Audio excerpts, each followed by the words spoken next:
Tayo po ay manalangin pagkatapos po ng ating awitin ay aking inanyayahan ang presensya ng Espiritu Santo sa ating kalagitnaan. Sapagkat ako po at tayo po ay naniniwala na ang Espiritu Santo ang nagbibigay sa atin ng gabay upang lalo nating maunawaan ang misteryo ng salita ng Diyos. Kaya po tayo ay nagpapasalamat sa Panginoon na tayo ay ginawa niyang templo upang ang Espiritu niya ay manahan sa atin upang siya ang tunay na maging patnubay sa ating buhay pananampalataya.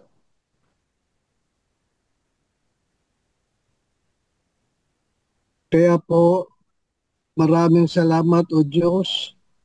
Naway pag-alabin niyo po ang aming mga damdamin sa init ng kapangyarihan ng Espiritu upang mabuksan ang aming mga isip, mga diwa, upang aming tunay na maunawaan ang mga salitang aming matutunghayan para sa linggong darating. Ang aming pagbibigay ng malaking kahalagahan sa bisa ng krus na tanging sa krus ang ating pananampalataya ay dito mag-uugat. Kaya mga kapatid, muli sa ating puso't diwa, ating pasalamatan ng Diyos sa kanyang patnubay sa gabing ito sa ating pag-aaral ng kanyang mga salita. Walhati sa iyo, Ama, Anak at Espiritu Santo, para ng unang-una, ngayon, magpasawalang hanggan, magpakailanman. Amen. Magpakailanman. Amen. Sino po ang pasi? Ano? Sino po ang pasi natin? Si Brother Hector, di ba? Brother Butch. Kapatid. Okay. Itong linggo neto, dalawang feast ang atin sineselebrate. The Feast of Exaltation of the Cross and the Sorrowful Mother. September 14 yung Exaltation of the Cross, September 15 naman yung Sorrowful Mother. So, for tonight's gospel reading, Brother Boy Luna will be the one giving it to us. Brother Boy? Sige.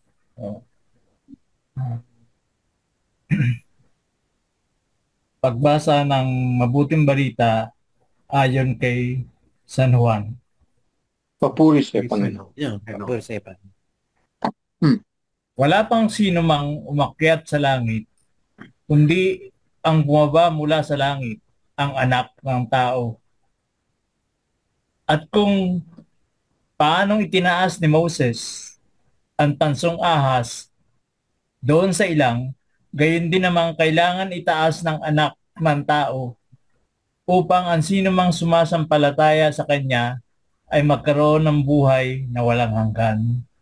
Sapagkat gayon na lamang ang pag-ibig ng Diyos sa sangkatauhan, kaya't ibinigay niya ang kanyang kaisa-isang anak upang ang sino mang sumasampalataya sa kanya ay hindi mapahamak, kundi magkaroon ng buhay na walang hanggan.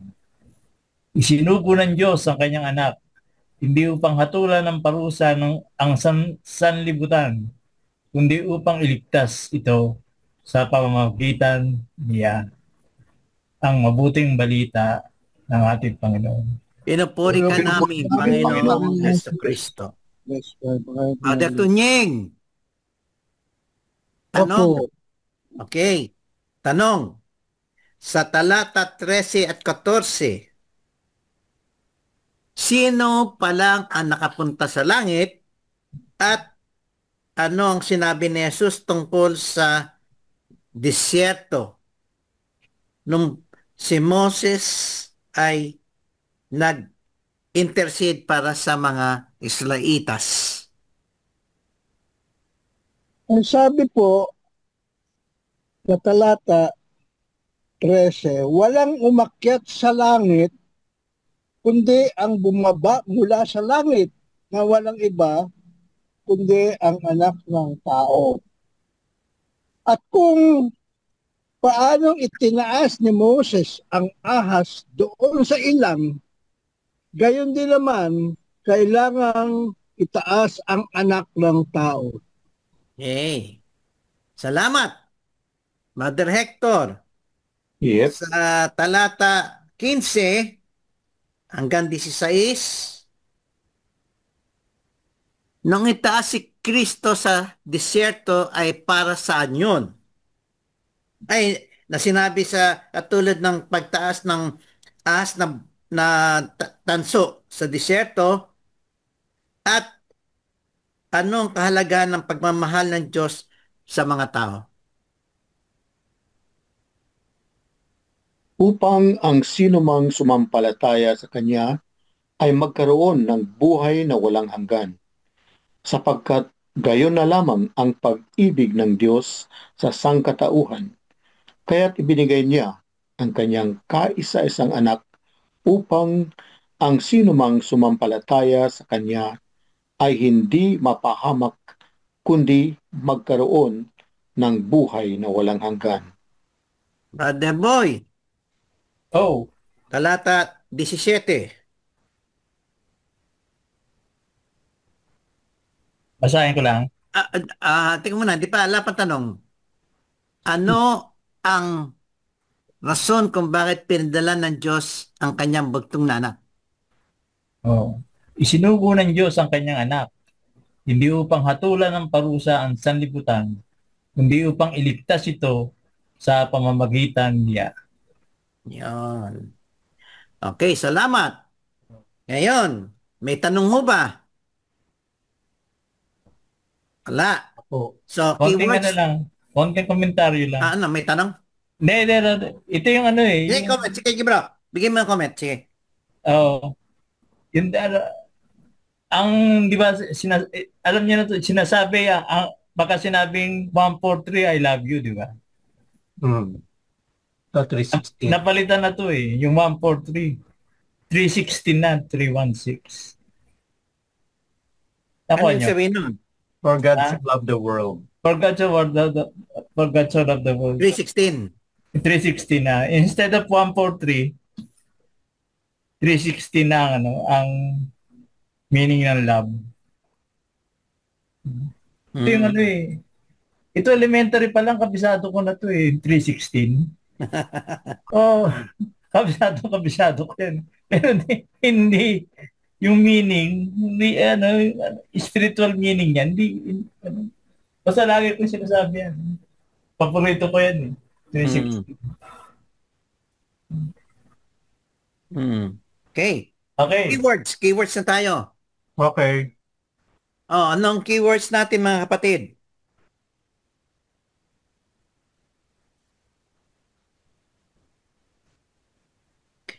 Sa akin, Sumampalataya.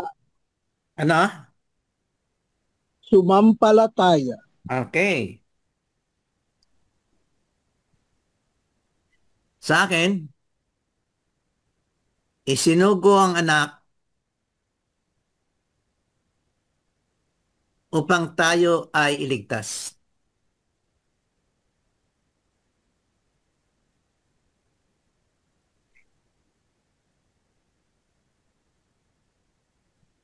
May tanong lang po ako, doon sa sinabi mong keywords na yan. Yung keywords na yan, kinuha mo sa talata 17, di po ba? Sapagkat sinugo ng Diyos ang kanyang anak, hindi upang hatulan maparusahan ang sanlibutan. Bakit nga po ba tayo parurusahan ang sanlibutan? Dahil ang sanlibutan ay tumatalikod sa Diyos. Hindi ako. Ba't ako? Hindi, sa sanlibutan pinag-uusapan natin eh. Tumatalikod sa Diyos. Katulad ng nangyari sa disyerto, ang Israeli ay nagagrumble at walang tiwala sa Diyos. Gayon man tayong nasa mundo ngayon, ganun na rin. Bakit? Ang tao ay hangad ay una, kayamanan, kapangyarihan, katanyagan, at kasarapan sa buhay. Comfort. Yan lahat ay makamundo. Hindi para sa langit yan. Ano sa langit? Pag-ibig, papakumbaba, pagtulong sa kapwa, pagmamahal sa kapwa. Yan ang mga sa langit. Pero ang mundo, ang tinuturo ay ano? Kanya, ang daming kita yung flood control, isang trilyon na nawala sa atin. Ilang bayan at kapatid nating taong bayan ang pinahihirapan dahil doon sa kurakot na yan. Sino po ba ang promotor ng kasalanan? Ang demonyo. Demonyo. Satanas. Satanas. Katulad Sino ng siya? Fallen angel. ganito yan eh. Hindi ba ang ahas tumutuklaw upang mamatay? So yan ang gawa ng demonyo. Tumutuklaw, di ba? Si ahas na nanlilingdang at sumisira ng ating pananampalataya sa Diyos. Yung isa namang ahas na tinayo nilagay sa taas ng kahoy at tinayo ni Moises sa disyerto, yun naman si Jesucristo na pinako sa cross upang tayo ay isalba. So O yung nga po, dalawang, yung isa ahas na mapatay, yung isang ahas naman ang siyang nagliligtas. tama po nga. Ang tanong ko po, sino po ba ang nagpasimula ng kasalanan na sinasabi niyo tumalikod sa Diyos? Lahat na yan ay galing sa, sinabi nga ni Brother Alex, di ba Brother Alex? Sa ating kalaban na demonyo. O yung pong demonyo, yun ang nagsulsul doon sa dalawang tao sa ang, Nililing sa, lang tayo eh. sa Eden. Ngayon, sino talaga sa dalawa? Si Eva ba o si Adan ang tunay na nagkasala? Parehas. Parehas. Kasi ang pinagbawal, huwag kakakain doon sa prutas na sa puno na tinuro ng Diyos. Disobedience Disobedience Ang mga- kasi. unang parents. Pero actually, meron sanang capability sana si Adan na sabihin na humingi siya ng tawad. Pero ang ginawa niya, naging mataas siya. Oo. Tapos tinuro pa niya yung babae. Oo. Yung babae yung binigay mo. Siya. Nag-rationalize pa. Oo, Nag-rationalize nag-rationalize siya ng pa. sin. Nasagot ba yung tanong, brother mo? Tunyeng. Kasi po hanggang ngayon po pinagtatalunan ng mag-asawa yan eh. Sino ba talaga una nagkasala? Ang babae ba o ang lalaki? Pareho. Kasi hindi naman lingid kay Eve na hindi dapat kumain doon sa tree of knowledge. Diba? Alam niyo, pinag-utos naman yun ng Panginoon sa kanilang dalawa. Na lahat ng mga prutas ng mga puno sa paraiso, pwede niyong kainin. Except, liban doon sa puno ng karunungan. Pero, dahil sa sulsul nga, sabi mo, ng demonyo, ni Satanas, nagoyo na na ang tawag dito, ano na nga yung term nila ngayon? Na sinabi niya, hindi ka naman mamamatay pagka kinain mo yan eh. Hindi nga namatay, pero namatay yung kanyang spiritual life. Kasi, oo, hindi naman yun yung kamatayan. Hindi physical Pero life. at the same time, yun din, rin yung, naapektuhan din yung kanya, naging mortal sila. Kasi supposedly, at that time, immortal sila eh. Hindi nga sila, di ba, dahil wala silang bahid kasalanan. So, meron silang gano'n na grace na immortality kasi hindi sila nagkasala, pure pa sila eh. Kagaya nun, yung ang wages of sin is death. So, sinabi pa nga doon, di ba, na by the sweat of your brow, na kailangan magtatrabaho, maghihirap talaga ang tao para may makain, para may ikabubuhay. Yun yung kasama dun sa dun sa pagkakasala. Kaya pati yung hirap ng pamumuhay na ni God. Kasi nga siguro na-disappoint talaga si God kasi biruin mo yung creation niya. Tumalikod sa kanya. Tumalikod doon sa kagustuhan niya. Pinili pa yung maghirap kaysa makasama siya. Ba, pinaano rin sila, pinaalis sila. Hindi, pero ang kwan doon, yung hindi ba kaya yung ang fault nila, yung parang yung pride nila na, di ba, ang Pride. temptation ni ng devil, of course, sabi niya, Mag- hindi you will Magiging not, katulad ka ano ng ba yung, Diyos. Kasi sinabi ah, niya, pag kumain ka niyan, magiging God ka rin. Di ba? Magiging katulad ka oh, ng you'll be Diyos. like God, sabi niya, kaya, In a way, kaya, kasi yun doon sa wisdom. sinubukan nila. Opo. Kaya nga tree of knowledge Tree and of wisdom. knowledge of good and Pero evil. yun nga ang unang kasalanan kasi hindi rin sila naging humble, di ba? Mm. Pero yun ang itinuturo ng cross, yung humility. Kasi mamaya yata doon sa susunod na pagbasa yun, in spite of the cross, di ba? Oh. Willing siya to obey, So even yun, a death. so yun nga po ang ibig sabihin do sa talata 17 na hindi upang hatulang maparusahan tayo, di ba? Mm. Kundi upang iligtas ito sa pamamagitan ni Jesus. Yun nga po, kaya nilagay ko dito sa keyword, kung makikita nyo, pag-ibig ng Diyos. Yun naman po yung punot dulo kasi in spite of our sins at saka yung ating pagtalikod, mahal pa rin tayo ng Diyos kasi may ginawa pa rin siya, di ba? Biruin mo, padala niya yung sarili niyang anak, yung kanyang bugtong na anak para tayo ay iligtas, hindi i-condemn. Dahil dun sa pag-ibig niya. Ayun pong mga pighati natin sa kasalukuyan, paghihirap natin, hindi ba kaparusahan yan? Apo, Oo, kasama sinabi po sa yun. Genesis. Kasama po yun. Nasa Genesis yun. Oo, Binanggit. nasa Genesis Pero yun. hindi pa, doon pa lang sa time na nag-commit sila ng disobedience nila, parang concerned na si God noon kaya hinahanap niya sila, no? Where are you? Sabi niya, we hid Yes. ourselves, sabi niya, because we were naked. Tapos, who told you that you were naked?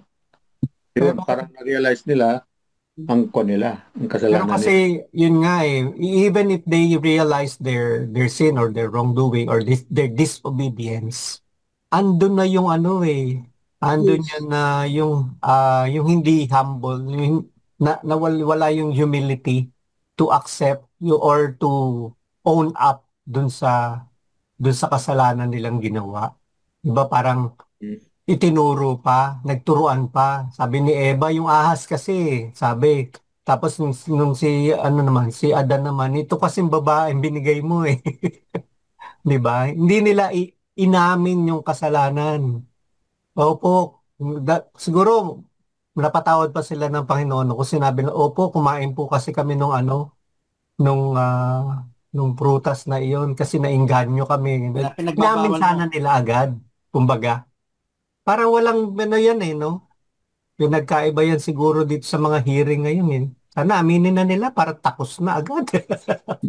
At ibalik nila para at least maibsan yung kanilang pagkakasala. Biglang ganun Di ba? Kasi dapat may reparation pagka nagkasala. Di ba kailangan meron kang gagawain para Ano kaya kung hindi kumain si Adan ng apple? Si Eh Ibla? di, hindi siya immortal siya, disobey. hindi siya mamatay. Oo. Hmm. Kaya lang nainganyo siya Kasi nainganyo siya ni Eve Sige na, kain ka na nito. Masarap to. Mga Yung ganun. words pa, umakyat. Umakyat. At Umakyat. Kaya, bumaba kaya ba mula nito sa langit. mag-ingat Umakyat. ka sa sa handmaids. Bumaba. Sa langit. Buhat sa Oo. langit. Meron pa ba?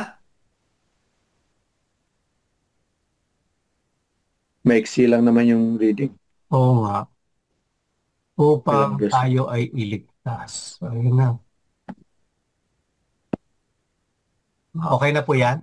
Ang cross ang krus ang simbolo ng sakripisyo ni Kristo sa pagligtas sa atin. Nandito na ba yun? Wala pang krus dyan eh. Wala pa po. Sa second reading yata. Opo, wala pa po. Meron din dito, hindi ba? Wala pa po. Wala pa? Yung sinabi tungkol doon sa itataas na kay Moses.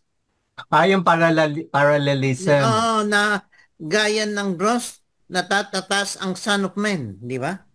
Ang anak ng tao upang anak sino ng mang tao, sumampalataya sa kanya. Cross yun, Pero- di ba?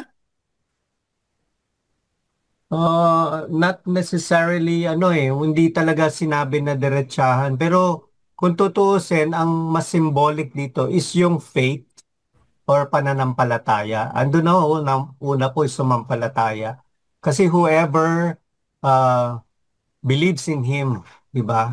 Tapos dun sa naman sa panahon ni Moises, whomever looks, whoever was bitten by the snake and looks up to the bronze serpent ay maliligtas o mabubuhay. Ito din naman, yung parallelism nga dun sa yung pagtaas dun sa Son of Man, ba?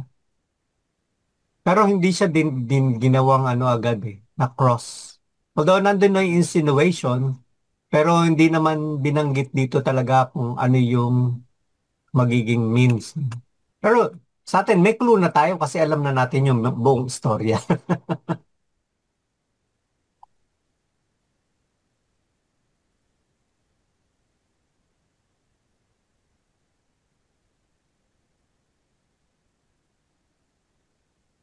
So, lagay na natin yung cross. Hindi. Sige, hindi. Kasi inang kadikit nung nung sa second reading ba first? Siguro bro, Oo, first reading. Kadikit Oo. ng first reading. First reading yan. Sa first reading. Siguro lifting up. Lifting up. Ayun na po, itinaas. Umakyat. Ano daw, umakyat. And then, umakyat, nandito na rin. Okay. Ilagay na rin natin. English lang yun eh. Kasi yun dun sa if I remember it right, yung ginawang bronze statue na snake ni Moises sa niya, Tinaas niya rin yun. pole, sa pole niya inilagay. So which is also parang equivalent na nga rin kasi siyempre yung pole na yun made out of a tree siguro, di ba? Or a branch of a tree. Hindi ba ganyan ang Hindi naging naman. symbol ng medicine? Apo, yun yung symbol na Yung parang may snake na nakaplipot doon. Apo. Ano nang ang tawag doon? Yung gamit ni Mercury. Nakalimutan ko ang tawag. Hippocratic Oath? Di naman. Hindi po. May specific na tawag doon sa dun sa itsura na yun. Yung sa yun. I just forgot. Basahin ko lang tong Sige sa po. research ko. Okay lang? Opo. Sige bro. Please. May chilang to eh. Sige. John 3:13-17 teaches that Jesus, as the Son of Man and the Son of God, came from heaven to save humanity. His crucifixion or lifting up is the central act of God's immense love, offering eternal life to all who believe in Him. So, kung yung mga pinagsasabi natin, kanina, ano ba tawag doon? Yung mga sinulat natin. Keywords. Keywords. Keyword. Ano natin? Andun po. Opo. Yung love talaga yung pinakaano. Brother Hector Caduceus ang tawag po doon. Caduceus. Or better Ano yung Greek word ba? Rod of Asclepius. Caduceus po ang tawag doon sa yung symbol ng medicine. Yung may serpent. Anong word yun? Caduceus. Greek ba yan? Greek. I think it's Greek. Opo, Greek. Symbol ni Mercury yan eh. The rod of Asclepius, a staff with one snake, and the caduceus, a staff with two snakes. Caduceus po kasi yung sa medicine. And wings. messenger God is often mistakenly used for medicine, particularly in the United States. Snakes symbolize renewal and healing due to their ability to shed their skin, leading to their use in ancient Greek healing rituals. Yun.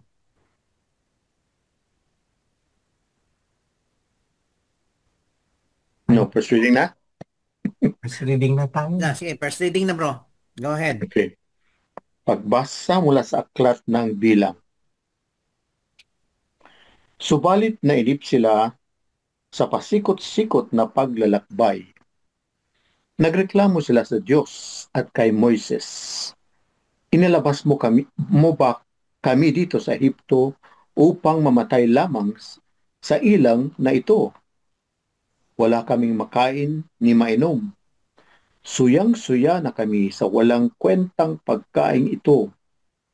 Dahil dito, pinadalhan sila ni Yahweh ng mga makamandag na ahas at maraming Israelita ang natuklaw ng mga ito at namatay. Kaya lumapit sila kay Moises. Sinabi nila, nagkasala kami kay Yahweh at sa iyo. Ipanalangin mo na paalisin niya ang mga ahas na ito. Nanalangin nga si Moises para sa Israel. At ganito ang sagot sa kanya ni Yahweh. Gumawa ka ng isang ahas na tanso. Ilagay mo yun sa dulo ng isang mahabang kahoy at itayo mo ito. Hindi mamamatay ang sinumang natuklaw ng ahas na titingin doon.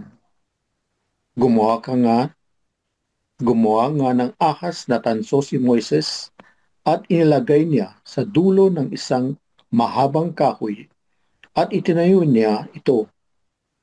Kaya tumingin sa ahas na tanso ang lahat ng natuklaw at hindi sila namatay. Ang salita ng Diyos. Salamat sa Diyos. Okay. So sa Bilang 21 verses 4, ano? 4b yun eh. Ibig sabihin, 4b. Ano naramdaman ng mga tao, ng mga Israelita sa disyerto? Hanggang verse 5, ha? At anong ginawa nila laban sa Diyos? Brother Tunying, Ano po? verse 4 and 5. Mula po sa bundok ng Hur, Bilang nagpatuloy po. ang Hindi, B. Bilang po. B. dahil dito, nainip sila sa pasikot-sikot na paglalakbay na yun. Nagreklamo sila kay Moses. Inialis mo ba kami sa Ehipto para patayin sa ilang na ito? Wala kaming makain ni mainom. Sawa na kami sa walang kwentang pagkain ito. Ano po ang tanong? Reklamador, ano? Mga reklamador. Ano po ba yung Binigyan na nga sila kinakain? ng mana tsaka ng mga pugo di ba? Oo. Tapos sabi nila, sawang-sawa na sila kasi gusto nila ng meat. Tapos binigyan sila ng tubig sa Meriba. Oo. Pinalo ni Moises yung bato na nahati. Lumabas ang tubig. Doon nga siya nagkasala di ba? Okay. So, sa Nakakasawa ba yun? Si Pugo, Moises. araw-araw yun ang kinakain eh. Si Moises nagkasala dun sa yung pag-strike niya ng bato kasi Kasi hindi minsan siya lang sumunod dapat. Ginawa niyang 3 yata o 2? Dalawang beses. Sabi ng Panginoon, isang beses mo lang paluin yung bato Dinalawa niya para para siguro mas marami. Tigas ulo. Okay, sa talaga. Ilang taon po ba silang paikot-ikot sa ilang? 40 years. 40. 40 years. 40 years. Pero pag tinignan nyo sa mapa yon, maigsi lang dapat. Hindi lang. Kung diretso-diretso nila yung paglalakbay. Kasi nga nagpaikot-ikot sila. Naghahanap Ang pa siya tanong ng ko ano po, eh, ilang taon ba silang paikot-ikot at sila'y 40. nainip? 40. 40 years. Kanya nga napalitan na yung henerasyon na Oo. nag-exile sa Egypt ng mga Mhm. bagong Israeli na. Yun, Napalitan part yun ng sila. ano eh. Part ng parusa nila. Parusa nila yon eh. Okay? So, sa talata 6 hanggang 7, Brother Hector, anong ginawa ng Diyos sa mga reklamador? Dahil Ano dito, naman ang ginawa ng mga nagreklamo na nagsumamo kay Moises? pinadalhan sila ni Yahweh ng mga makamandag na ahas at maraming Israelita ang natuklaw ng mga ito at namatay. Kaya lumapit sila kay Moises. Sinabi nila, nagkasala kami kay Yahweh at sa iyo. Ipanalangin mo na paalisin niya ang mga ahas na ito. Nanalangin nga si Moises para sa Israel. Ito may pag-amin din sa kasalanan, ano? Oo. Amin sila. Amin. Kaya may ano eh, kaya may atonement. Tapos at the same time, may intercessory prayer. Okay. Moses. Hindi ba nga nagugutom nga daw po sila kaya sa humihingi sila ng pagkain? Pinadala naman sila ng ahas at ba't din nila kinain? Sila ang Kasi sila kinain. Pilipino eh. Saka inchik. Sinuklaw. Oo. Hindi Saka kasi sila makamandag yung ahas na Pilipino. yun. Paano mo Brother huliin? Tunying, hindi sila Pilipino. Kung Pilipino yun, patay yung mga ahas. Saka inchik. Iniinom kasi ng Saka inchik inchik yung ko dugo. yun. Dugo ng ahas. Pampasigla daw yun eh. Ah, Masarap daw yung ahas. Ew. Okay. Sabi, matinik daw eh. Sa talata 8 at 9, Brother Boy, hindi ito bingo ah. Ano ang inutos ng Panginoon kay Moises na dapat niyang gawin? Sinabi ng Panginoon kay Moises, gumawa ka ng tansong ahas at ilagay mo sa dulo ng isang tungkod. Ang sino mang nakagat ng ahas na titingin sa tansong ahas na ito ay hindi mamamatay. Kaya gumawa si Moses ng tansong ahas at inilagay niya ito sa dulo ng isang tungkod. At ang mga nakagat ng ahas na tumingin sa tansong ahas ay hindi nga namatay. Okay. So kita mo no? Brother Tunying, tumingin lang sa tanso. Hindi namatay ah. Okay. Parang ano to, no? Parang dito ibig sabihin parang may gagawin, parang may atonement. Ito na yung ni Christ na Hindi. siya yung isa-sacrifice. Hindi. Kanya nga ito, ang sinasabi to, you have to focus on Christ. Kasi pag palagi ka sa kanya nakatingin, maliligtas ka. Parang look up. But focus Question. on Christ. Focus on Christ. Oh, may question si Brother Hector. Oh yeah, question bro. Hindi ba violation to ng Decalogue Which na nagpo-prohibit ng paggawa ng worshiping graven of images as idols? Okay.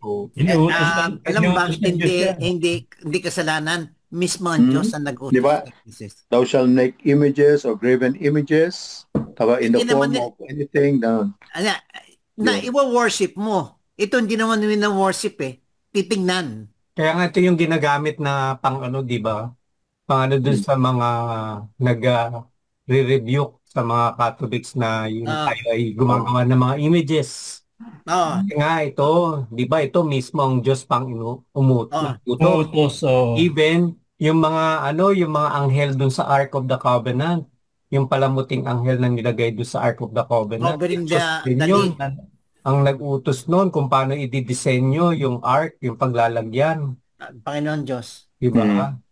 So hindi, ang problema kasi dun sa is yung kung sino yung ina-idolize. Kasi not necessarily images lang ang pwede maging idol. Ikaw, kung ang sinasamba mo puro pera lang, pera lang lahat ang iniisip mo, gaya ng mga nangyayari ngayon sa ating politika, sa ating yung mga contractor, sa DPWH, di ba? Sobrang ng greediness, no? Oo, di ba idolatry Million. yun? Di ba mga plunder na yun? Mga ganun? Plunder Plunder, yun. Billion eh. Kasi ang plunder, punishable by plunder, yun eh. Di ang ba? alam By ko, perpetual pagka lumabas siya ng 50 imprisonment. million, consider plunder. Ito, billion ito eh. Trillion ito.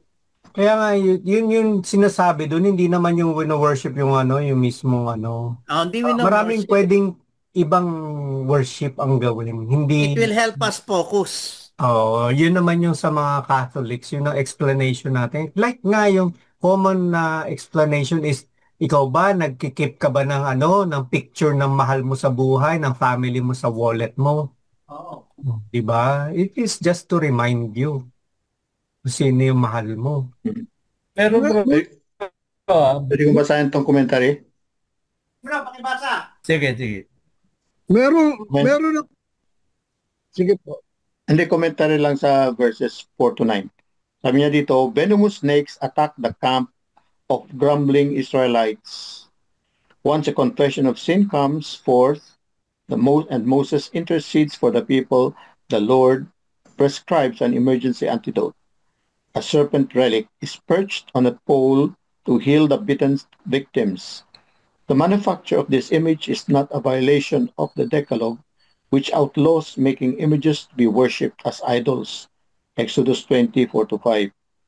Nevertheless, reverence for the bronze serpent eventually degenerated into idolatry. See 2 Kings 18:4. The bronze serpent is a prophetic image of the cross. Sinners who look with faith upon the crucified Jesus are spared the sting of everlasting death and receive eternal life. John 3:14-15. Allegorically, the bronze serpent announced the mystery of the cross by which God would break the power of the serpent and instigate the sin of Adam. Yeah. According to St. Justin Martin. Dialogue with Trypho. So, yan, tama. At dito rin parang pinakikita yung sacrament of confession. Nagsisisi ka and there's someone interceding for you. Repentance and faith. Ito nga nag-i-intercede. Si Moses, which is our priest, who intercede for us to be forgiven for our sins. Pero parang din talaga, yung realization ng sin, yung nagawa. Okay, Tapos, yung realization. At tinuturo, focus on repent. Christ. Para mawala yung sting of death. Okay. Siya lang talaga yung kasi makakapagpigtas. Keywords. Meron po akong napansin. Napansin ko sa Mercury Drug, yung kanilang logo ay yung tansong ahas. Diba? Yun yung gamit ni Mercury. Caduceus. Ibig sabihin, pag bumili tayo ng gamot sa Mercury, gagaling tayo. Kanya nga yun ang pinapasabi. Pero hindi naman lahat ng bumibili gumagaling. So, ibig sabihin, kailangan ng pananampalataya. Yun. Di ba? Yun nga yung sabi dun sa AI Ang sabi nga, the caduceus, a symbol of the messenger god Hermes, is often mistakenly used for medicine, particularly in the United States. Snakes symbolize renewal and healing due to their ability to shed their skin, leading to their use in ancient Greek healing rituals. Sabi lang nila yun. Pero kasi nga siguro ginamit nila yun dahil dun sa verse na ito na binasa natin. Bakit sa mga Schumart walang Mercury? Maabang storya yan. Maabang storya yan. Kasi kung totoo yun. Totoo yun sa Carriedo. Kasi katabi ng SM noon, yung Mercury Drug sa Carriedo. Anong year yun? Tindahan ni Henry C. So humingi siya ng permiso na magtayo doon sa tabi ng ng tindahan ng kasi may sale siya ng mga sapatos Para lang mabenta niya, nagpaalam siya doon sa may-ari kay Hindi pinayagan. Mariano, hindi pinayagan. Kaya simulan nagtanim ng sama ng loob si Henry C. Kaya siya gumawa ng sarili niyang pharmacy. Yung Watson. Pero bago itayo yung Watson, Sa Mercury siya bumibili ng gamot. Oo nga. Eh, yun lang kasi ang may kompletong gamot noon eh. Di ba? Ah. At hindi naman siya bumibili. Tauhan niya. Okay. Okay. Teka muna. Di po ba yung Mercury ay Diyos yan ng mga Grego ba o ng mga... Yeah, Grego. Right. Great. O bakit ganun ginamit ng Mercury, pangalan Mercury? Ba't hindi ito? Mercury nga, ibig sabihin, medicine, Mabilis daw kasing magpagaling. galing. Si Mercury Messenger, 'di ba? Tapos meron siyang ano sa paa, may pakpak yung paa, kaya mabilis siyang mag-travel. Parang ganun lang yung connotation ba na pag bumili ka ng gamot sa kanila, mabilis kang gagaling. Okay. Yun pala ang istorya ng Mercury.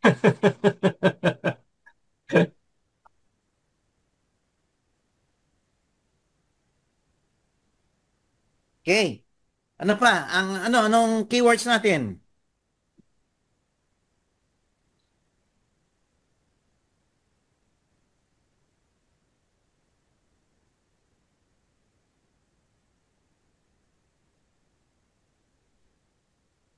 Ahas na tanso.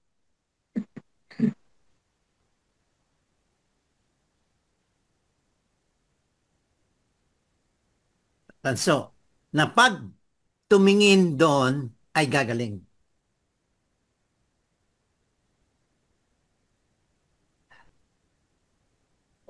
Ito po bang huling talata na ang sabi ay mula noon lahat ng matuklaw ng ahas ngunit tumingin sa ahas na tanso ay hindi mamamatay.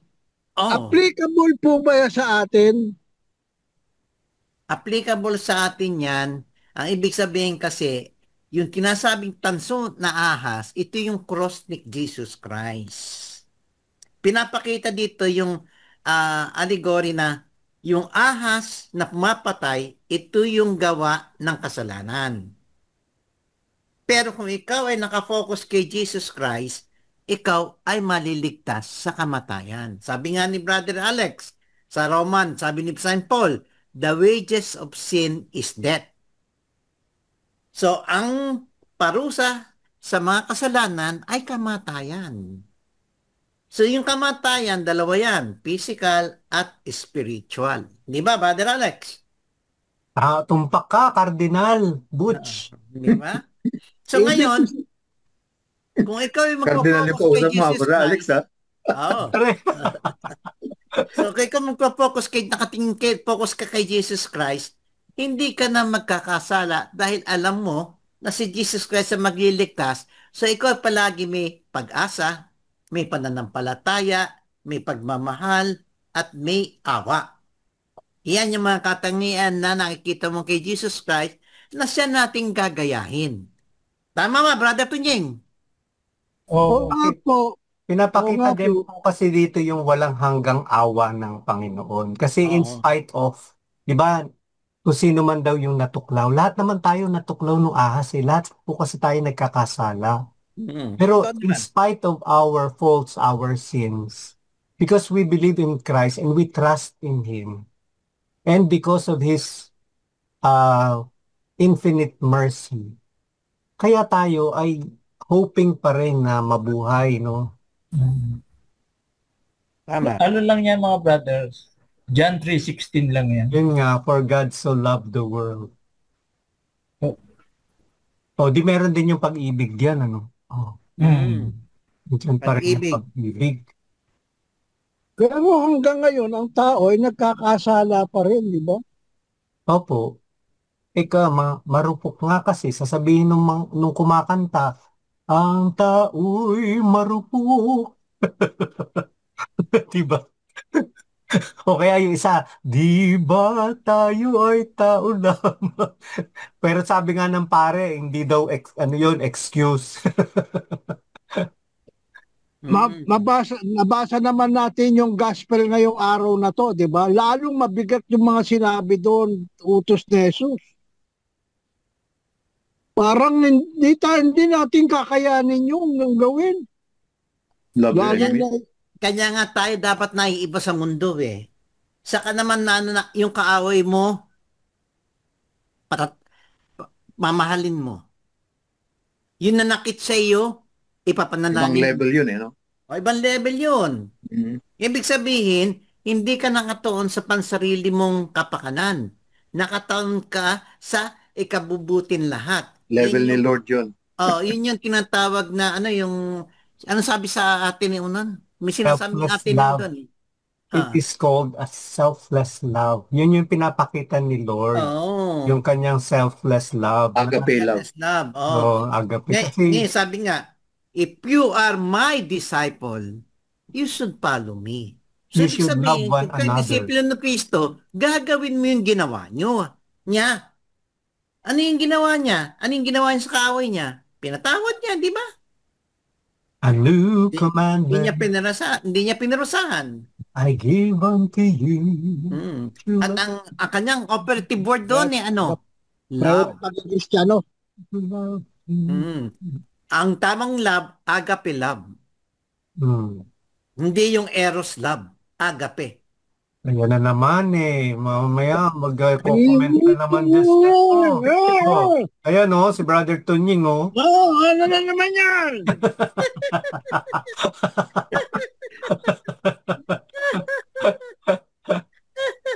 Mauuwi na naman niya sa mga handmaid. So, yan. So, nakaw mo na yan. Ito yung merong Okay, second reading. Sino nga ba na-assign sa second Ako reading? po. Ikaw, Alex. Sige, Brother Alex. Pakipasa lang po. Okay, ang kalawang pagbasa ay hango po sa Filipos. sa mga sulat ni Apostol San Pablo sa mga taga Filipos. Kabanata 2, talata 6 hanggang 11. Okay. 6 hanggang 11. Kahit siya'y likas at tunay na Diyos, hindi niya ipinagpilitang manatiling kapantay ng Diyos. Sa halip, kusa niyang hinubad ang pagiging kapantay ng Diyos at naging katulad ng isang alipin. Ipinanganak siyang tulad ng mga karaniwang tao at nang si Kristo'y maging tao, nagpakumbaba siya at naging masunurin hanggang kamatayan, maging ito man ay kamatayan sa krus. At dahil dito, siya'y lubusang itinaas ng Diyos at ibinigay sa kanya ang pangalang higit sa lahat ng pangalan. Sa gayon, sa pangalan ni Jesus, ay luluhod at magpupuri ang lahat ng nasa langit, nasa lupa, at nasa ilalim ng lupa. At para sa ikaluluwalhati ng Diyos Ama, ang lahat ay magpapahayag na si Hesukristo ang Panginoon. Ang salita ng Diyos. Salamat sa Diyos. Salamat sa Diyos. Tanong. Hindi ba binabasa ng mga INC to? Oo nga di ba no? Hindi ba nila binabasa Nila kung to? nasan Palagi sinasabing hindi daw tao lang Diyos. si Kristo. Oo. Kasi nga dito sinabi kasi hinubad niya ang kanyang pagka-Diyos. Okay. Pero kasi para siyang para siyang napakagandang prose. Yung Ibig sabihin, baka yung kanilang inarisitang party neto.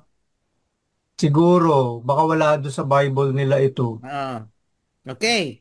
Tanong, Brother Hector, sa talata 6 at 7, ano ang hinubad ni Kristo at anong kanyang ginawa? Kahit taglay niya ang kalikasan ng Diyos, hindi niya pinagpilitang manatiling kapantay ng Diyos.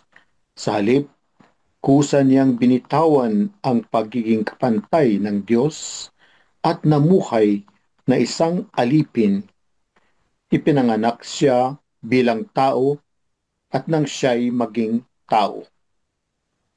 Okay. Salamat. Grabe, no? Di Brother ba pinili Kois. niya, isilang pa siya sa ano? Sa manger?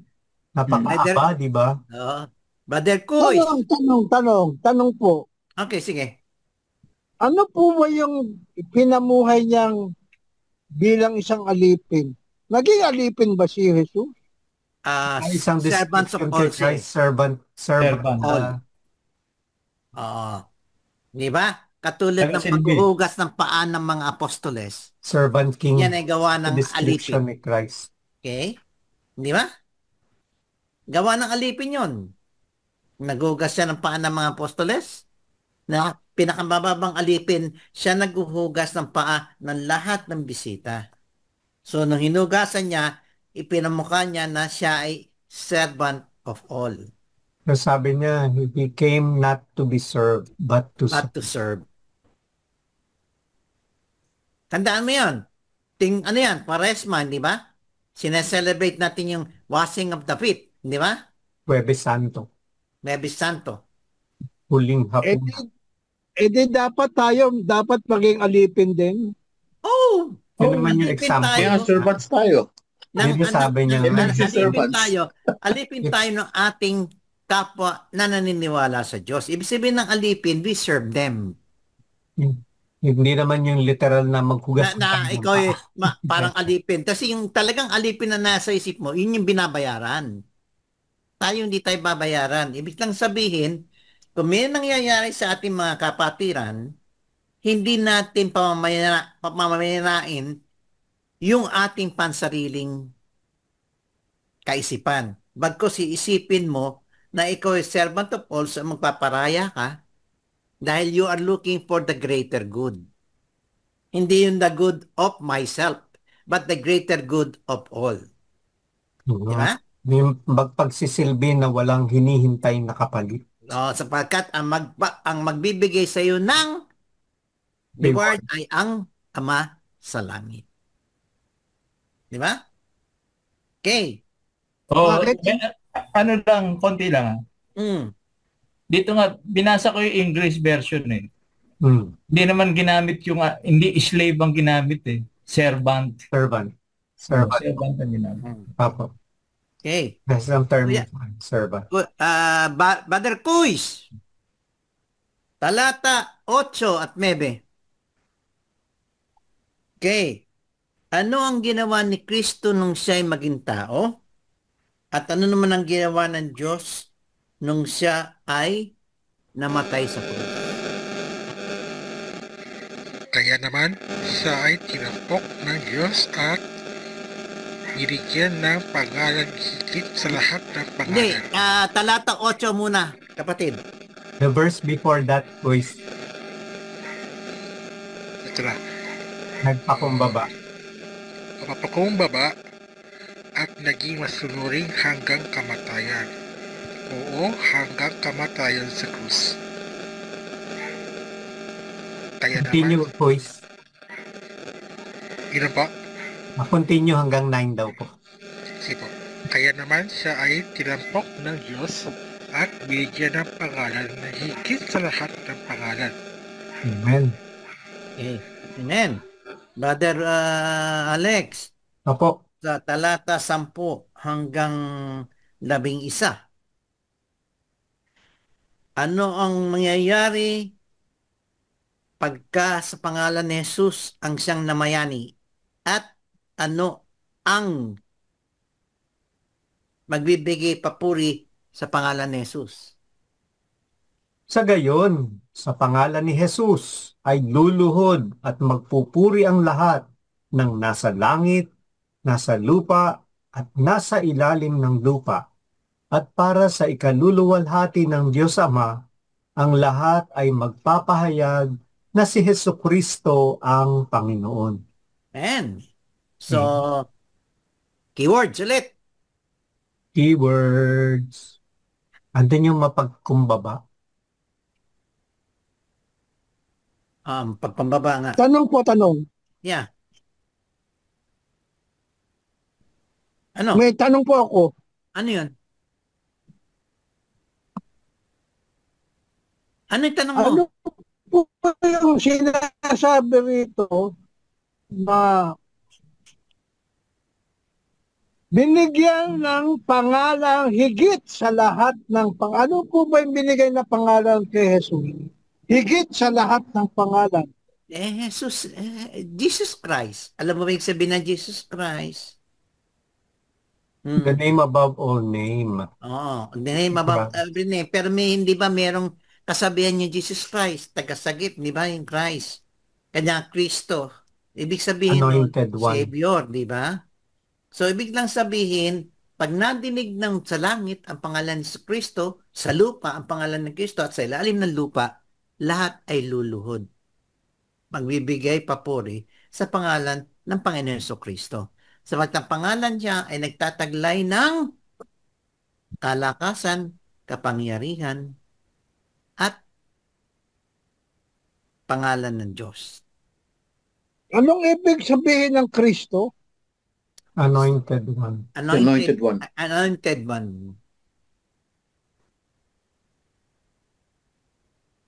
Ibig sabihin, Anton, Happy natin. ibig sabihin anointed.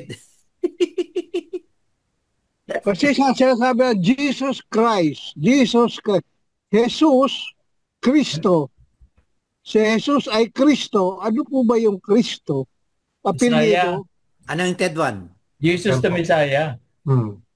Yan. Sabi ni AI, the Anointed One, a title derived from the Greek word Christos, which is equivalent to the Hebrew word Messiah. Isa po ibig sabihin nila. In ancient times, kings, prophets, and priests were anointed with oil as a symbolic act of God's choosing. Okay po. So, yun. Pero yung Kaya yung sa movie, di ba napansin sa movie, Jesus the Messiah. Jesus Christ. Jesus the Christ pala. Jesus the Christ. Passion of the Christ. Passion of the Christ. Opo.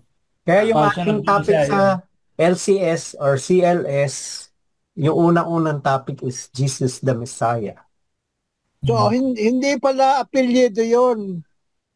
Hindi po. Description. Kasi tinatanong din yan, ano daw yung apelyido ni Mary.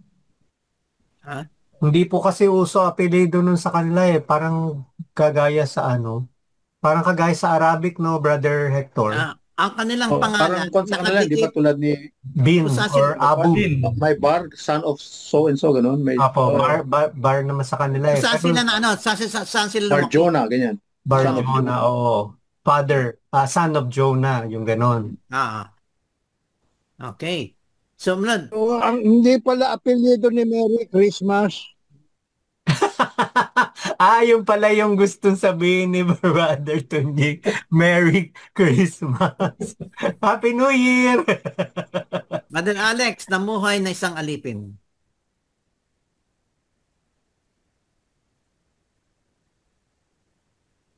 Tuloy. Ito pwede kong basahin itong comment dito sa fan.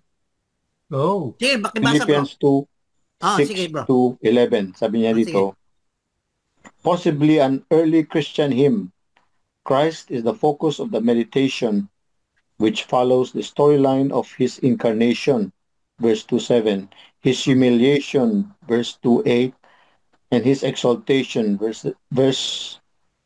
chapter 2, verse 9 to 11. The lines are rich in theological as well as moral content, and they articulate the mystery of Christ and set him forth as the model for Christian living. Reflection on Christ, the servant, 2:7, is meant to inspire us to be servants of one another. 2:4, CCC 4:6:1, 5:20. The hymn depicts Jesus as the suffering servant of Isaiah in the disturbing vision of the prophet. This messianic figure submitted himself to the violence and abuse of his people until he poured out his life in sacrifice for human iniquity. Isaiah 52:13 until 53:12. Some theologians also detect a subtle contrast between Judas, who humbled himself to become man, and Adam, who asserted himself in order to become like God. Genesis 3:5. Yun. Yun. Andun nga yung magpakumbaba. Hindi, may sinabi kang una, merong yung, before humiliation, ano sinabi mo? Humiliation.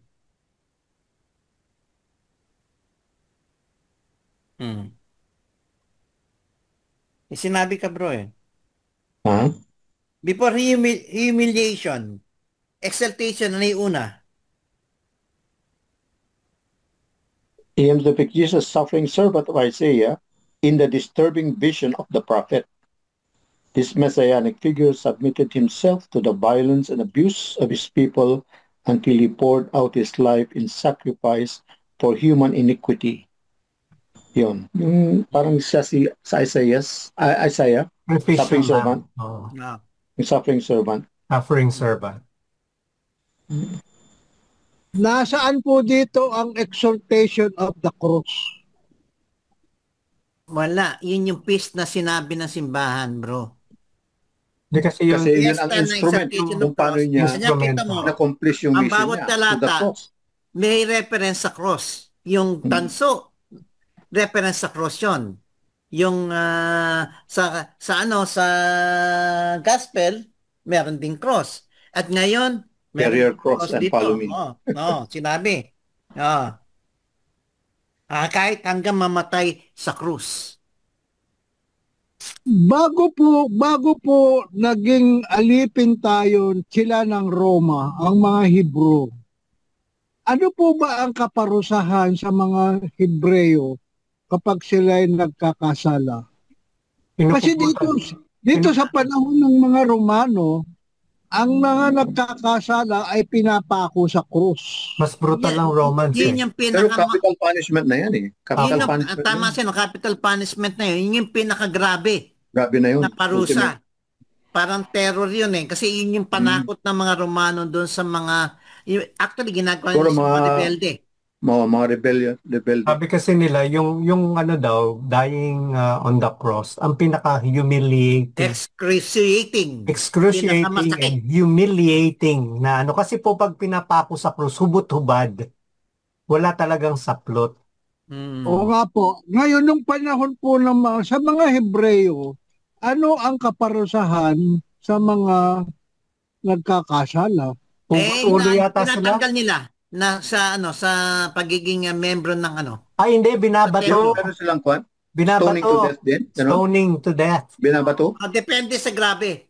Kung katulad Oo. nito, yung mga sa salita lang, katulad ng Kasi di ba yung Mga sexual... blasphemy ni Christ, di ba, babatuhin siya pero nakaraan siya doon sa mga tao. Di ba, babatuhin na siya. Pero, Nazareth yun, Nazareth. Hindi, mismo doon sa Jerusalem na, di ba? Nung Jerusalem, nagpe-preach siya. Nagpe-preach siya, tapos yung mga blasphemy, tapos pabatuhin siya, pero diretso siyang nakaalis. Nasagot po ba, Brother Tonying? Sige po, opo. Ano pa po? So kung hindi pala, dahil pala sa mga Romano ay nagkaroon ng krus. Oo. At ngayon, yung krus na yan, ang sabi nga ninyo, yung krus na yan ang atin ngayon na pag-asa. Yan ang Yun ang pag-asa. instrument of torture nila eh, di ba? So, malaki pasalamat natin sa mga Romano at inuso nila yung pagpapako sa krus. Pero di ba binanggit din doon na even mamatay sa krus, doon sa ano ba yon yung kanina? Ito, yung sa ikalawang pagbasa, kaya naman siya nagpakababa, naging masunurin hanggang kamatayan. Oo, hanggang kamatayan sa krus. Doon sa ikalawang pagbasa po. Kasi pinapakita dito yung... Kung hindi siya mga Romano, hindi siya mapapako sa krus. Actually po, ang nag-condemn naman sa kanya yung mga yung mga Jews, diba? Jews din, crucify him, sabi nila, di ba? Crucify him. Kaya nagpugas pa si Pilato. Oo. Pero kasi nga, ang Romano, yun yung pagpaparusa nila eh. Yun yung pagpatay nila. Yun yung in-employ na device para patayin siya. Pero, ang krus kasi sinisimbolize din, hindi lang yung kamatayan ni Christ, but the victory over sin. Kasi yun And yung, death. ano Sin and niya death. sin and death. Kaya, inano niya na mamatay siya doon. Kasi di ba may pouring out of blood? Di ba siya yung sinasabi nga na sacrificial lamb? Na kailangan doon mamamatay siya, ibububo niya yung kanyang dugo para sa kapatawaran ng kasalanan. Doon din po sa ano, di ba sinabi din dito na ibinigay niya ang kanyang bugtong na anak upang ang sumampalataya sa kanya ay hindi mapahamak, kundi magkaroon ng buhay na walang hanggan. Diba? Kaya no, sapagkat sinugo ng Diyos ang kanyang anak hindi upang hatulang magparusahan ng sanlibutan, kundi upang iligtas ito. Yun yung way niya para iligtas. Ibigay yung kanyang sariling buhay para iligtas ang makasalanan na tulad natin. Pero hindi ba pinagpili sila kung sinong gusto nilang pakawalan ni Pilate, si Barabbas o si Barnabas. Jesus? Sabi nila si Barabbas. In-insight kasi ng mga Pharisees at saka di Pero ba? ang ibig sabihin ng Barabbas, di ba? Son of God. Son of God. Oo.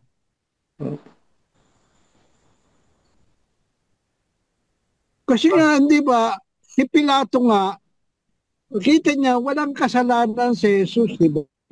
Sa tingin niya, walang kasalanan si Jesus. Kaya, sabi niya, bahala na kayo. Ayan si Jesus, bahala na kayo magparusa dyan. Pero Dapat ang parusang nila ng mga Hudyo, dapat bigyan na lang nila ng binato.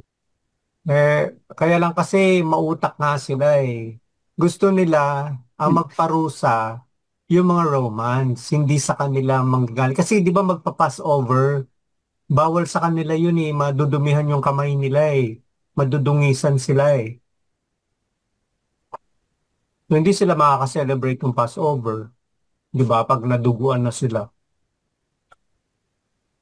Kaya ang ginawa nila, nag-devise sila ng way para yung mga Romans, sila yung mag-condemn sa kanya sa sila yung mag-execute sa kanya. Yung execution ng mga Romano noon is death on the cross.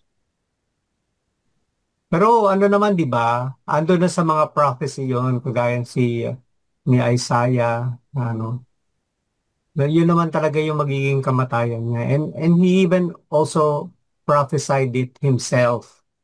Di ba? Doon sa Last Supper, nung kausap niya yung mga apostol niya, yung mga alagad niya. Sabi niya, the Son of Man must suffer and die. Sinabi Kasi nga natutuwa ako, bakit ang ating Iglesia Katolika, nasa bakit Roma. ginawa nilang feast? Napaka-importante nito, feast. Fiesta ito ng pagpupuri sa krus, di ba? Pagtampok sa krus na banal. Pagtampok sa Opo. krus. Pag binasa niyo Fiesta po, ito. Brother Tonying, pag binasa niyo yung binigay ko na homily yun na isang pare sa Massachusetts yata yon. Yung pinost ko na link doon sa natin. Yes. Maganda yun. Mahaba nga lang. Binasa nyo, andun po yung why the feast is celebrated on the 14th of September and only falls every 7 years. Yung feast na to, sineselebrate. Kasi ito din yung time na 353rd day nang makita yung remnant or relic ng cross sa Holy Sepulchre, yun doon sa Church of the Holy Sepulchre. Tapos inilabas. Nandun po yung explanation yung sa homily ni Father, I forgot the name. Pero American yata siya, from Massachusetts. Kaya napaka-importante yung relics na cross, di ba? Yung natagpuan ng nanay ni, Opo. Kasi nalaman niya na yun yung totoong cross kasi di ba no may pinahiga doon sa cross at gumaling. Kasi even yun lang na nadaiti lang yung katawan doon ni Christ doon sa cross na yun. Naging banal yung item. No? Parang ganun din sa atin naman yung mga relics. Di ba? Dito sa Tarlac, meron diyang monasteryo sa Tarlac, di ba? Opo, Na meron napuntahan na po namin yon twice. Nung hindi kayo sumama. Nakarating kami din doon. Nakarating na rin kayo? Bago kami galing yata kami tayo sa Congress sa Baguio. Pag-uwi. Kayo po. Oo, wala pa kasi ako noong time na yun dito eh. Saan na yan? Saan sa Tarlac? Sa Tarlac po, Monasterio de Tarlac. Hindi, anong town? Tarlac. Forgot kung saang town. Pero known for po yun. Medyo malayo lang yung biyahe kasi although maganda naman yung daan, cemented naman. Hindi, Maayos parang, naman. parang nakapunta na ako din. San Jose daw po, ayan, sabi ni Brother Kuis. San San Jose, Jose? Tarlac. Fiesta nga daw po sa Sunday. Ba't hindi tayo kinukumbida? Andun po yung relic ng ng totoong cross. It is Oo, from Germany. nakapunta Kasi na ako dyan. opo, yung simbahan ng sa Germany nagsara and they were looking for a church na tatanggap do sa relic. And then, Oo. yun nga po, ano yata yung itong Monasterio de Tarlac sa kanila na ibigay. Meron pa po ba? Yeso Kristo ay Panginoon sa kilolwalhati ng Diyos Ama.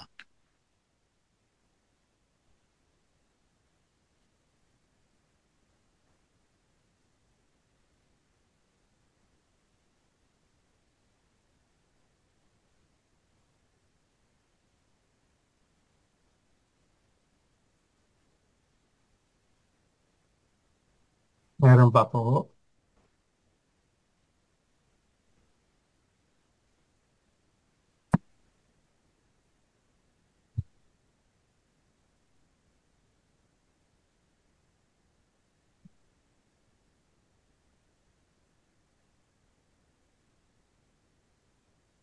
Ay, ito yung nangyari.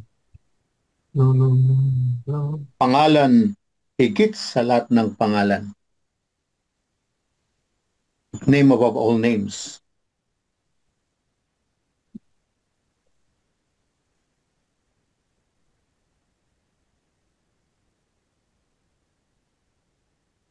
Meron akong nakikita ditong nare-realize, no? Sabi nga, bibigyan siya ng pangalan, di ba? Para itampok ng Diyos, ay binigyan siya ng pangalan higit sa lahat ng pangalan. So, ang pangalan Jesus ay magtatampok kay Jesus. Pero sa verse 11, ang sabi naman dito, ipinahayag ng lahat na si Hesus Kristo ang Panginoon sa ikararangal ng Diyos Ama. Ganun pa, hindi rin pala ang pangalang Jesus ang magtatampok sa kanya, kundi ang Ama ang siyang dadakilain ng lahat.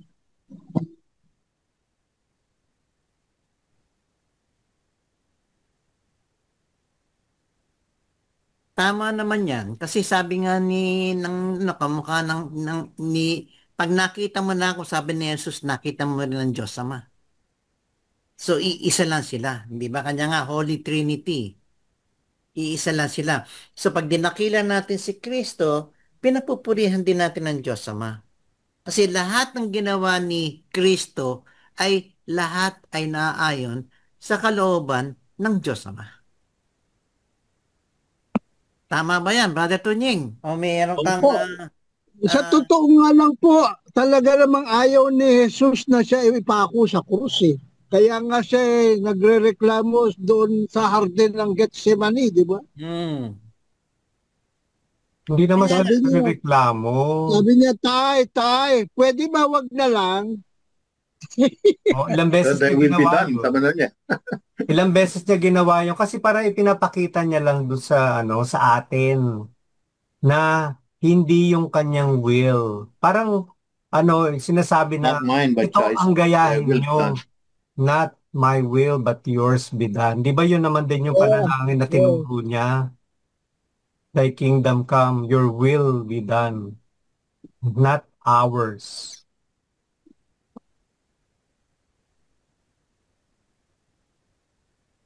At the name of Jesus, every knee shall bow. So, may dagdag pa ba? Gawa na daw po kayo ng hibla. Gawa na kayo ng hibla. Kuys, gawa na ng hibla, kuys.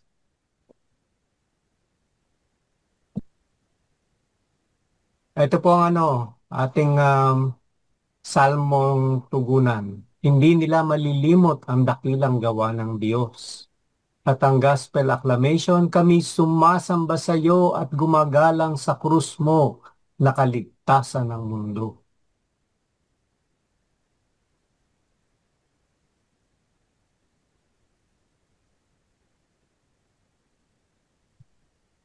Oh, hibla ko.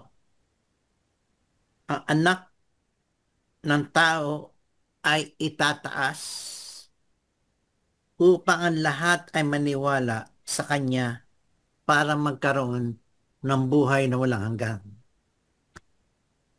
Dali lang po. John 3:16 yun eh. Yun na nga yun, John 3:16, di ba? Hindi. Related to Ibla na yun, no? Ibla. Opo, ano pong hibla?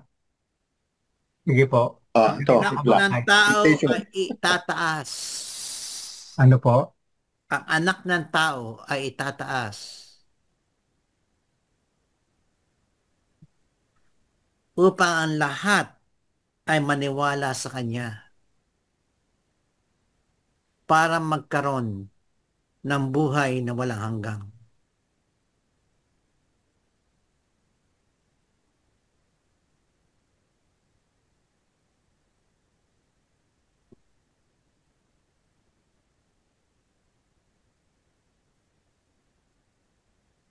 Oo nga, John 3:16. Ito pa. Ibla. Sige po. Embrace the cross of Christ, for in it, the crosses in our life become encounters Ano po? For in it. healing. Ano po? Embrace the in cross it. of Christ, for in it. The crosses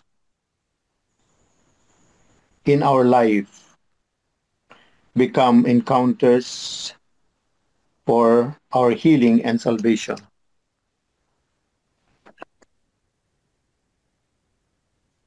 Nabasa ko yan doon. Tama. And, And, hindi ang. and, Yan. meron nagsulat, gawa po kayo hibla. Tagalog po ako sa hibla. Tama na ako sa ating pag-asa at ating kaligtasan.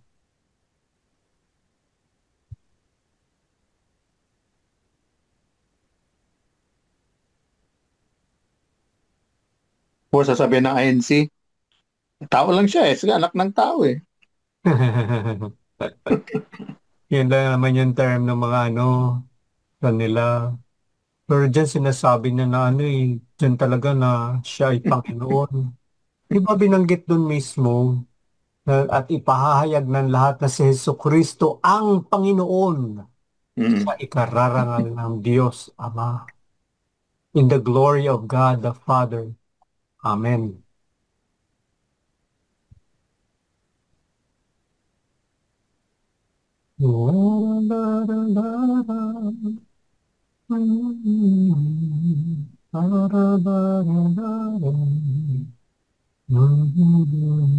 Ito ang aking ibla.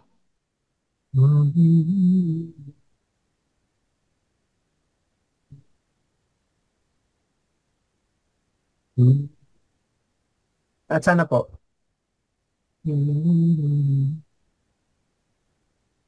Itoon ang sarili ng may pagpakumbaba. Itoon ang sarili ng may pagpapakumbaba at may pananampalataya sa krus ng kaligtasan na nagbibigay ng buhay na walang hanggan.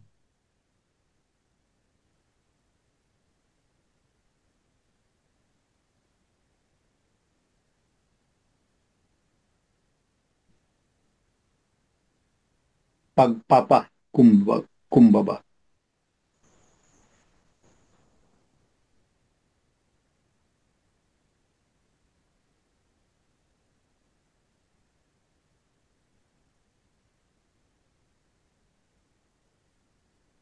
Brother Boy, ikaw meron ko po. O, pili ka na. Pili na. Minessage ko. Okay. The glory, the glory of God.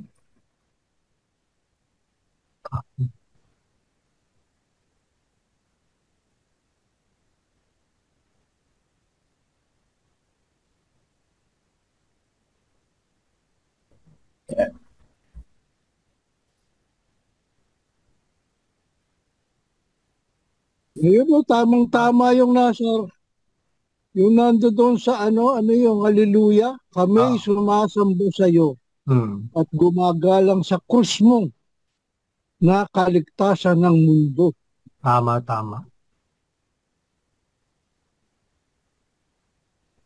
Ano, ito na. Kasi ako lang wala, 1, 2, 3, 4. Kuys, anong gusto mo, Kuys? Kuys. Ay, meron din si Kuys, ano?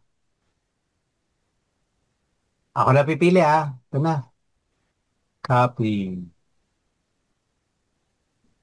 Ito na. Parang maganda rin yung kay Kwan, yung Tagalog ni Kwan. Ni Brother Kwan. Astig.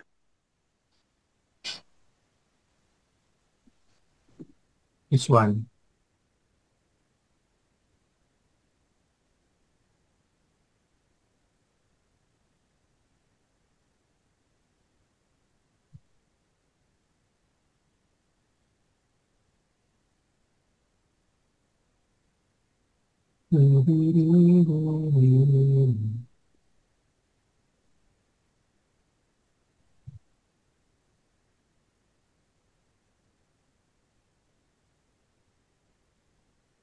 Okay na po. Ako ito po pinili ko.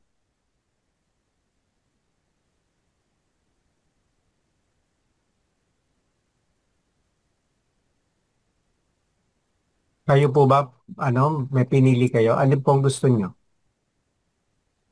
Palagay natin lahat. Sabihin natin kay kay Brother Jerome. Glory of God the Father's plan for redemption. Move on na tayo. Ano po? 9:46 na. You got.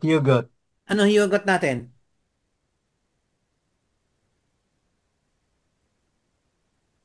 Where is Paano ko dadalhin ang aking krus?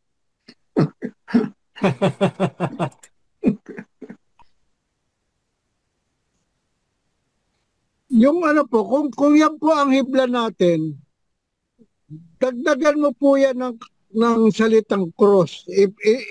Isama mo po yung cross. Kasi nga, exaltation of the cross. Exaltation of the cross, Tama. Kaya nga, through Christ's life, death, and exaltation of the cross. Ano ba? Christ's life, death on the cross. Emphasize natin yung kung saan siya namatay sa cross. Death on the cross. Death on the cross. Ando na kasi sa exaltation yun. Opo, kasi yung exaltation, hindi nababanggit dyan yung cross. Kasi ang ating tema ngayon ay exaltation of the cross. Opo, pero actually po, what do you call this?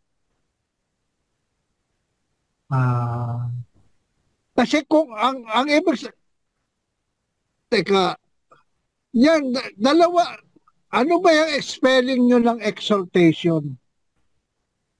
Exalted. You. Yun sa'yo, you.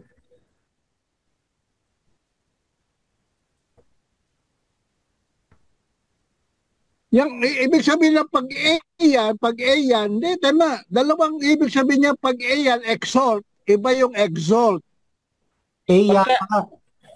Pagka you, ano yun? Feeling of, Samba. parang rejoicing yun State of yung Baliktad. Kapag kayo, yung you, rejoicing, di ba? Rejoicing. Pag A, pagsamba. Oo.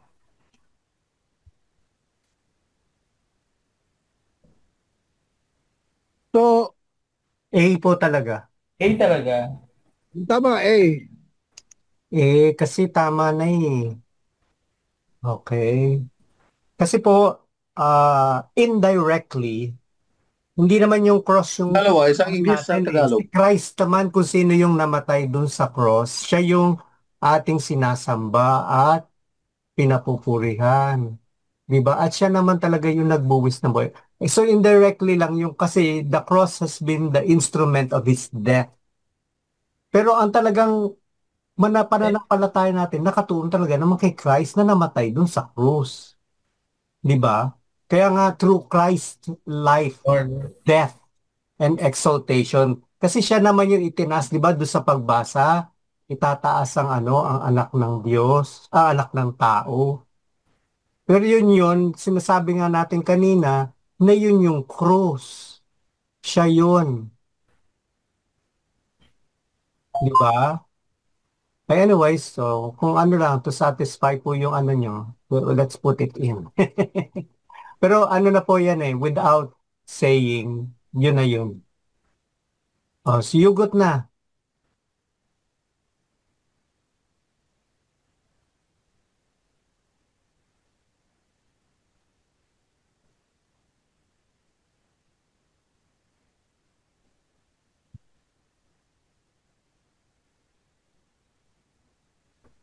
Yugot? Ano? Paano ba? Paano? Ano sabi niya, Brother Hector? May sinabi ko nila. How do I embrace the cross? Oh, something like that. How do I embrace my cross? My Ganun lang yan. cross. Hmm.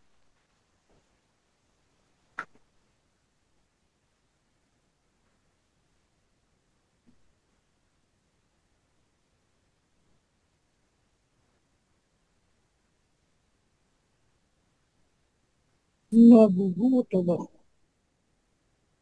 Meron pa po.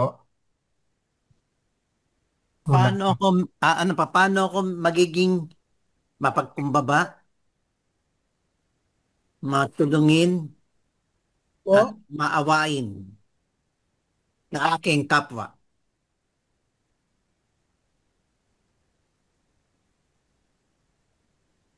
Look up. Look up to Christ. Yun nga. Kung look up to us, paano natin maisasabuhay ang mga halimbawang ginawa ni Kristo sa lupa? Hindi, yun na yung sagot po dito, di ba? Pero tama yun. Tama yung nilagay niyo po.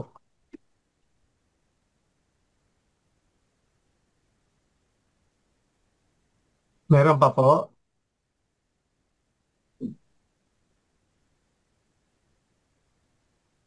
magiging mapagpakumbaba. Paano Sorry ako naman po, sorry magiging po. Pwede bang ipalitan nyo sa kwan, sa i-play yung revealed to fulfill? Ha? Alin po? Yung imbis na revealed, fulfilled.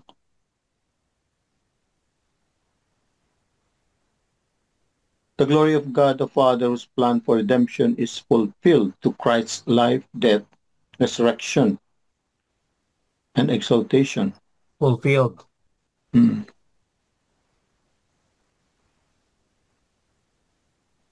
Okay.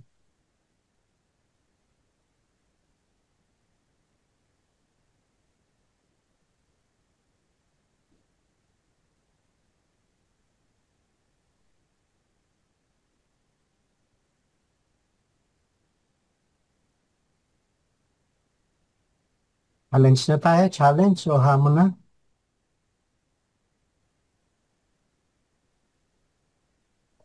Doon sa sa link na sinend ko sa inyo, may magandang doon. Kasi yun sa apparition sa Saint Bernadette.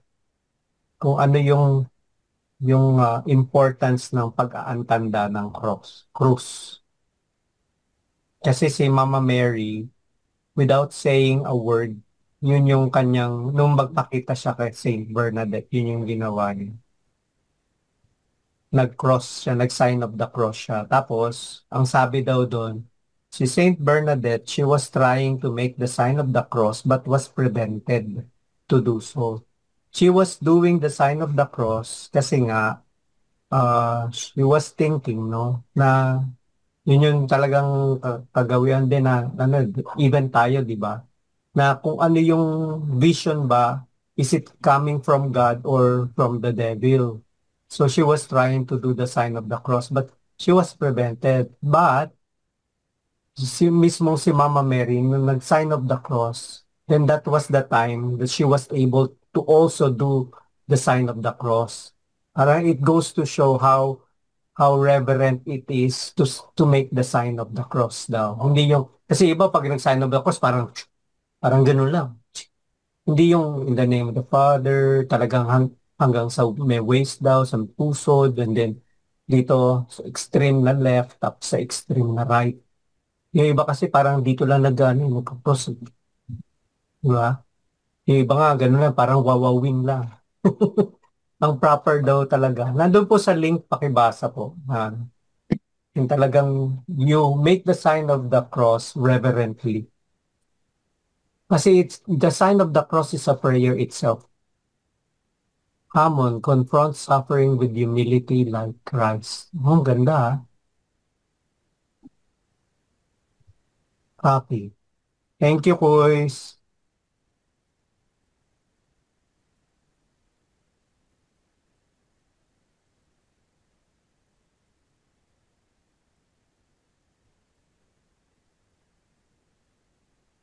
Talagang English-Tagalog yung ating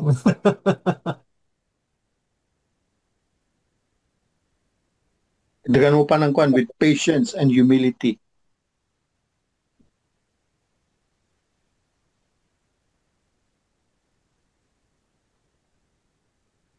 Ay, ang mga naman. Ano pa? The Saturday, buy ng book sa SMX Convention Center. Merong book, book fair. Quiz. Sip book fair. Layo eh. Manila International Book Fair. Maganda ah.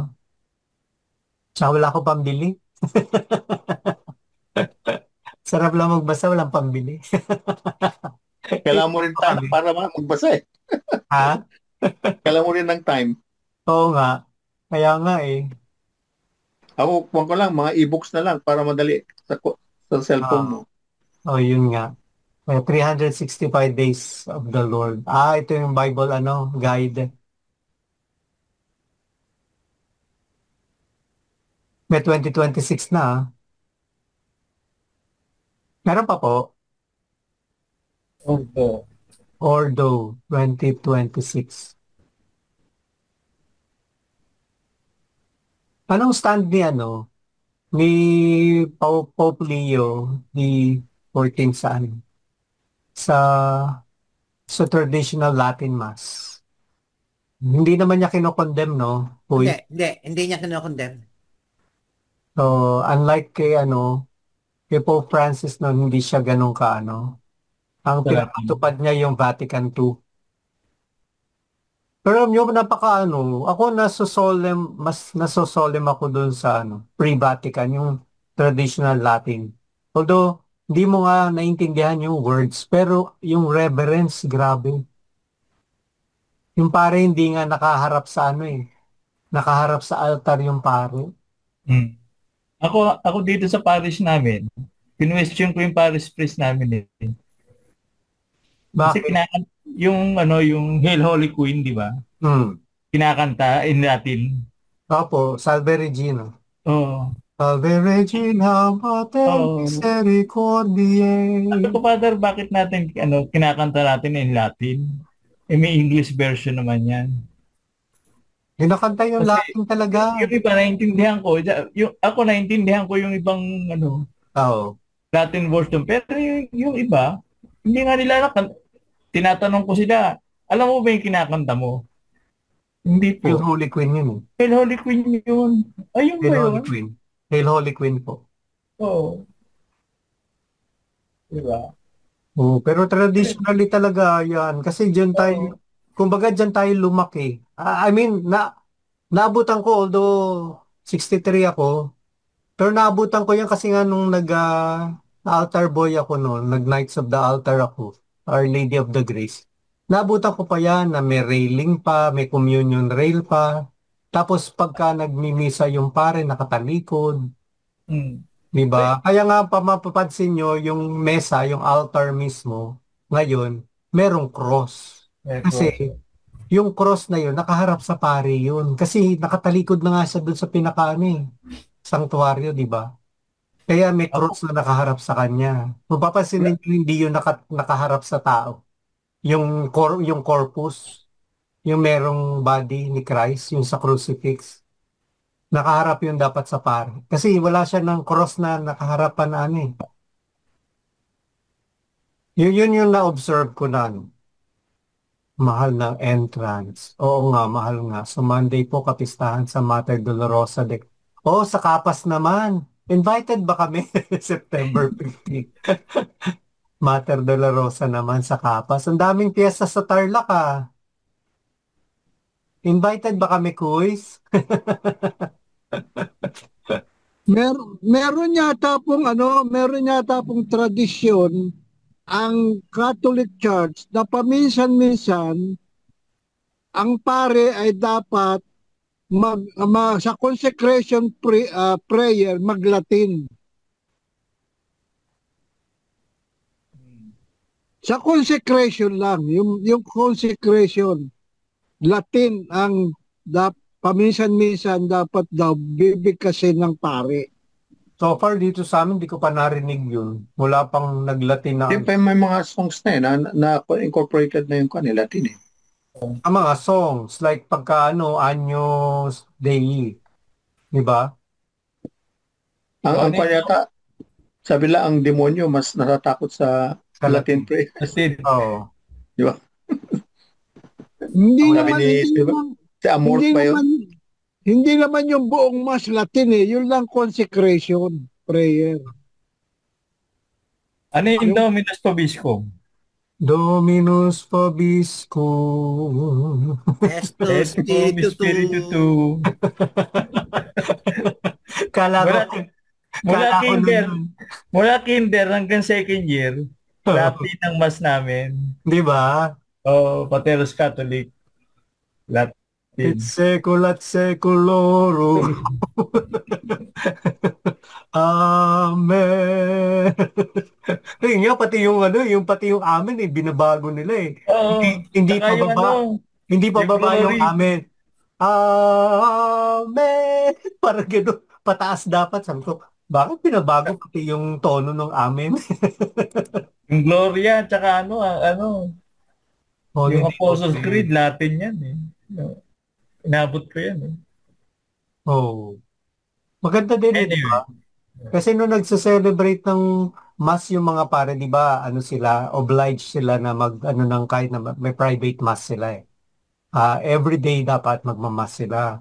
So pagka nun, maaga akong nakapunta sa simbahan nun, makikita kayong pare. So magse-serve ka dun sa pare. Tapos yun nga, nakatalikod nga yung pare sa altar. Dun sa side altar ha, hindi dun sa main altar. May side altar kasi na meron ding altar na may mesa rin eh. Doon sila usually nagmimisa. Yung ganun, nakatalikod na naabutan ko yun eh. Kaya sabi ko, ano ba yung sinasabi na yun mga ganun na secula-secularum na Dominus Vobiscum na yun? Yung pala yun na nga yung traditional na Latin. Kaya lang Vatican II na talaga tayo eh. Kasi nga gusto ng Papa at saka ng mga bishop at that time na maging familiar dun sa sa native na tongue. Kasi mas makaka-relate yung mga tao. Kaya lang minsan ako mas na-appreciate ko yung sorry po, yung English na mas kesa dun sa Tagalog. Parang mas naiintindihan ko. Nahirapan mag-Tagalog. Kagaya sa pagka nag-attend ako ng Mass sa may landmark sa may Trinoma, usually kasi mga yung nagmamas dun eh. Minsan Indian, mga iba-ibang nationality ba? So, syempre, trying hard din naman sila. Minsan nagtatagalog, kaya na pag nagtagalog sila, syempre hindi mo din siya masyadong Ah, maintindihan pag oo. nagtagalog. Yung iba ayaw na magtagal. Ayaw yung meron kami dati rito Canadian. Hmm, Parang siya magtagalog, kaya lang yung pronunciation, gano'n. iba. Yung pakpak, iba yung pronunciation niya ng pakpak. Oo. Oh.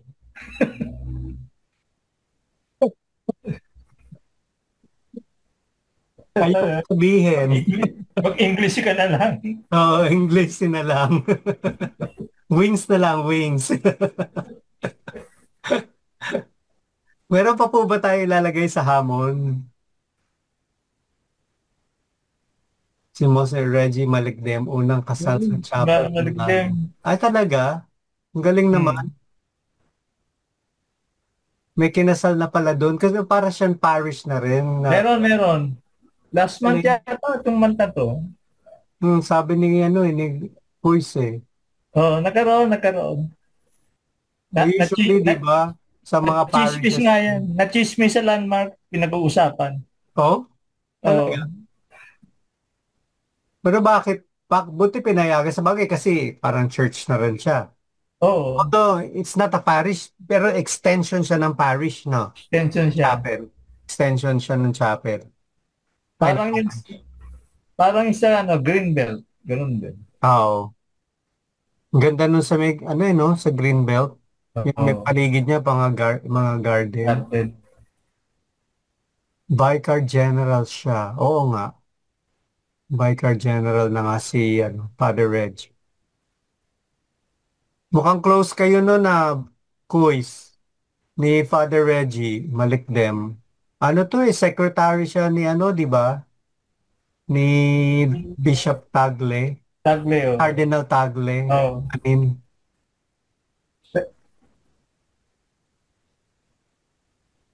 Magiging yan. Monsignor na yata siya ngayon, no? parang Monsignor na nga po siya. Monsignor. Kaya lang ayaw niya magpatawag, na Monsignor. Talaga, Father pa rin. Oo, ayaw niya patawag. Father Reggie pa rin. Mukhang mabait din tong tong pari na ito. Father Reggie. May dadagdag pa ba? Wala na po ba idadagdag? Stop share ko na to. Oh. Oh, picture. So, thank Bakit hindi ba siya nag-record? Oh my goodness. Hindi yata nag-record ah. May record, Record. Meron. Okay. Susunod ay ano daw? Advent Recollection. May Advent Recollection doon. Okay. Uy, nakaposing na sila ako, hindi pa nakaposing. Kuy, sali ka na. Ulit. Ay, posing na daw tayo. Yung ABS namin. Oh, bakit? Tawag ako, tapos ito. Game na? One. Wala pa yung Wahid Itmin Talata. Saglit lang po. Salali lang. Where is it? Control V. One more time this time with utmost feeling. 1, 2, and 3. Mahirap yung with feelings eh. Mahirap gawin. Mahirap bang gawin yung with feelings? Oo. Oo nga, Okay yung with feelings mo. Tsaka si Brother Tunying. Ayos. Gumaya na sa akin si Brother Quiz. Ay, gumaya ba sa'yo? Yeah. Pray muna tayo. This In is the Brother Father, Hector. Son, the Holy Spirit. Father, Son, Amen. Holy Spirit. Dear God, we lift up to you, Brother Tom, So, Lord, who's now having this particular angioplasty. May you underground. provide, Lord, healing and financial help to him to be able to recover back his good health so that he can do a lot of mission for you, Lord. We also lift up to you Sister Helen, wife of Brother Jerome, who has a breast cancer, that you may be able to heal her completely, O Lord, and provide also financial help for Brother Jerome. And to this, Lord, this evening, as we offer it to you, Lord, may you continually grant us a good night's sleep where we can fully rest our tired body and mind. And help us, Lord, with your Holy Spirit to think what is only good and what is your will for us, so that we may be able to do it, Lord, with the guidance and help of the Holy Spirit, with our focus on our Lord Jesus Christ. We will be able to conquer our fears, anxiety, and most of all temptations that comes into our life. Help us, Lord, to be one together with you in spreading the good news of salvation and providing hope to our poor and marginalized brothers and sisters. Help us, Lord, also to pray for our country, now reeling with too much corruption in the government and politics, O Lord, that you may send forth leaders who are very honest and God-fearing, so that we may be able to live with prosperity and peace and order here in our country. All of this we pray in the mighty name of our Lord Jesus Christ. Amen. And glory be to the Father, to the Son, to the Holy Spirit. It was the beginning, is never now, shall and be, shall world be, without There end. shall be world without end. Amen. In Father, Son, Holy Spirit. Amen.